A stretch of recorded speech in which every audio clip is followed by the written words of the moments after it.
Recently, I watched The Apprentice, a movie about the start of Donald Trump's career.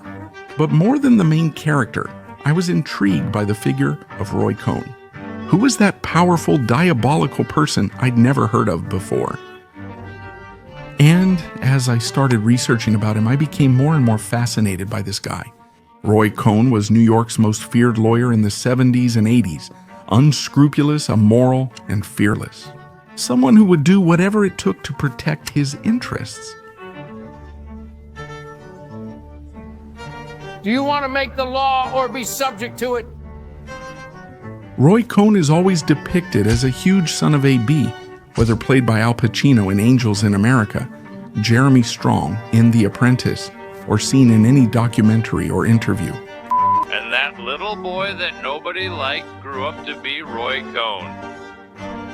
No one seemed to actually like Roy, but even so, he was extremely well connected and was always surrounded by important and well-known people.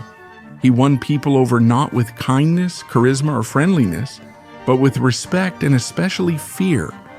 In this video, I analyze Roy Cohn's dark traits to show how he achieved his position. Let's dive into this figure to try to unravel what led this ugly, short, and closeted gay man, at a time when homosexuals were not accepted, to manage to fit in and become one of the most influential people in the United States during that period. I'll analyze his relationship with Donald Trump and discuss the cost of reaching the top by playing dirty. Donald Trump learned several things from Roy Cohn. Roy Cohn greatly influenced Donald Trump's current approach to politics and business. That's exactly what the movie The Apprentice is about. It shows the entire relationship between the two and how Roy was crucial in Trump's transformation. Do you want to know how to win? I'll tell you a little secret. There are rules. Roy Cohn's 3 rules for winning. The first rule is the simplest. Attack, attack, attack, attack. If someone attacks him, he strikes back 10 times harder. If someone comes after you with a knife, you have to show up with a bazooka. Rule 2. Admit nothing, deny everything. I didn't do anything wrong. I didn't do anything wrong. Rule 3. And this is the most important rule of all, okay? No matter what happens, no matter what they say about you, no matter how defeated you feel, claim victory and never admit defeat. No matter how screwed you are, never, never, never admit defeat. Always declare victory. These principles guided both Cohn's and Trump's paths. Next, I'll show how Roy Cohn used tactics from in the courtrooms and behind the scenes of power to become America's most feared lawyer. In 1978, the cover of Esquire magazine displayed a warning that everyone already knew. Don't mess with Roy Cohn. That was the reputation he built in the United States. Not going head-to-head with Roy Cohn was a basic principle for anyone who crossed his path. And if I had to point out the 2 main factors that led him to earn that reputation, I would say his skill at manipulation comes first, and second, his psychopathy. But let's start with the first one. Roy Cohn was a master manipulator. He had a deep understanding of human psychology and could perfectly predict how people would behave when put in certain situations. A talent he used to bribe, blackmail, manipulate, and form alliances. You played sports, right? That must have taught you to go after the ball, not your opponent. But in reality, things are the opposite. You go after your opponent, not the ball. To get what you want, forget the ball. Attack your opponent. This nation is ruled by men, not laws. Roy has some wild stories on his record, like the Rosenberg case. Julius and Ethel Rosenberg were a Jewish-American couple who were accused of spying for the Soviet Union during the Cold War. The United States government accused the couple of giving atomic bomb secrets to the Soviets, and Roy Cohn, still very young, was one of those in charge of the prosecution and wanted to sentence them to the electric chair, to the death penalty. There was just one problem. The concrete evidence was scarce, but Cohn knew he didn't need proof. All he needed was a scenario that favored his intention. That's when he put his plan into action. He started pulling some strings to make sure the judge in charge of the case would be Irving Kaufman. The reason? Cohn knew that Kaufman was trying to prove himself as a tough judge against communism, which made him perfect to serve his interests. With the judge on his side, Cohn already had half the victory guaranteed before the trial even began. But he knew that this alone wouldn't be enough, so he went after a key witness to testify in the case. Then David Greenglass appeared, the Rosenberg's brother-in-law, who was convinced to give crucial testimony for the conviction of his own sister. Years later, Greenglass admitted he lied in court to protect his wife Ruth. He wasn't even sure what consequences his false testimony would bring. Cohn had another tactic to secure his success in this case, exploiting the tension and paranoia gripping the United States. That was during the Cold War, when the communist hunt was at its height.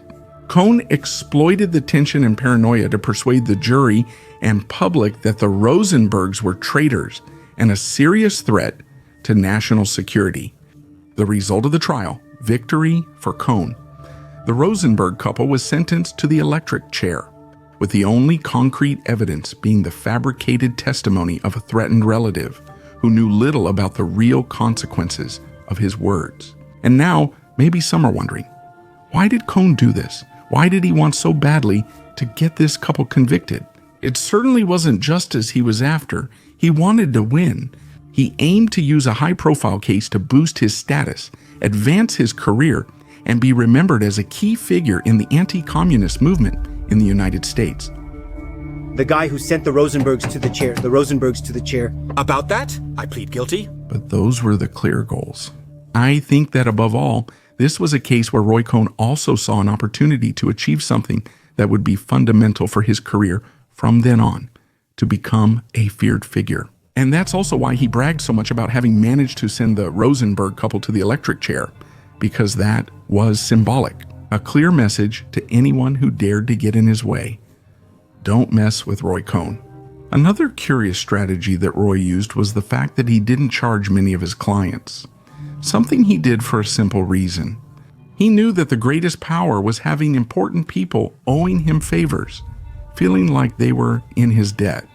I don't need your money. Pay me with your friendship, all right? One hand washes the other. Be my friend and I'll be your friend. Roy built his network of contacts strategically. He knew exactly which people he needed by his side and what he had to do to get close to them. And once he was close to these powerful people, he made sure to find out everything about them, their vices, weaknesses, and hidden scandals.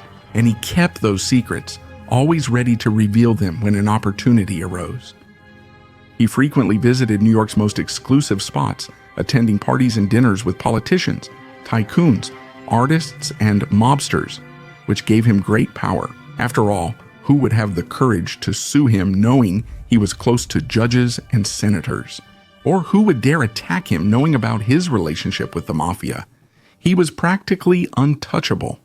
With his contacts, he was always a call away from getting what he wanted. And they said he loved to show off the powerful people he was connected to. Whether through photos or those little contact cards, it was a way to scare and intimidate people. He only cultivated relationships with those who could be useful to him. He didn't build genuine relationships or friendships, he built alliances. Of course, having Nixon and the general prosecutor as friends helps. That's how Roy Cohn became someone nobody wanted to face. Everyone who got close to him was afraid to cross him, because they knew that besides all the power he had in his hands, he had something more. Something that made him extremely unpredictable and even more feared. Roy Cohn was capable of anything. But before talking about his psychopathic side, I wanted to say that Roy Cohn was a follower of many of the tactics that I explain in more detail in this video about manipulation, which is available on my channel. If you're interested in learning more, I'll leave a link to the video in the upper corner of the screen. But going back, if manipulation was Roy Cohn's game strategy, psychopathy was the fuel that made everything work. I say this because most people have limits. So, as much as they know that certain actions could help them get what they want, they would never subject themselves to doing such things. Roy Cohn didn't. He created his own world, where he himself decides what is moral or allowed. And that's nothing more than psychopathy in its purest form, creating your own morality that completely disregards the effects it has on others. Roy didn't feel remorse. He didn't care about the consequences. Destroying lives was part of the game, and for him, winning always justified the means. And you don't care? It's an advantage not to care what people think of you. Screw what others think of you. There is no right or wrong. There is no morality. There is no truth with a capital T. That's a fabrication, a fiction created by man. Nothing matters except winning. When you stop seeking approval, fearing loss of friends, prestige, or reputation, and aren't bound by others' rules, you become dangerous. Very dangerous, because where others see limits, you see loopholes, opportunities. Was it legal here? Screw legality. Am I a good man? Screw goodness. Roy's lack of empathy was so sickening that he was capable of attacking even his own kind. Listen to this. As I said at the beginning of the video, Cohn was homosexual. This has already been more than confirmed by countless sources, although he never admitted it during his lifetime. And he not only hid that side, but also publicly attacked and persecuted homosexuals. He was an active participant in the American government's Lavender Scare, which targeted homosexuals as an extension of the communist hunt. Why did he do that? Because Roy Cohn persecuted people like himself and couldn't accept vulnerability. He knew that in a conservative and paranoid society, being seen as weak or different meant losing the game. He attacked to avoid being attacked. He was shameless. It didn't matter what happened or what he was accused of. If it wasn't in his interest, he would deny it to the death. There's a strange story about a woman close to Roy Cohn revealed in his documentary. She says she introduced Roy to a friend who sold Thai sculptures or decorative pieces, something like that, and she says she once took Roy to meet this merchant. The lawyer was already in financial trouble. And even so, he took 3 pieces that totaled around $72,000 with the promise that he would pay one day. Time went by and there was no payment until the merchant, after a long time, called her friend and said that Roy still hadn't made the payment.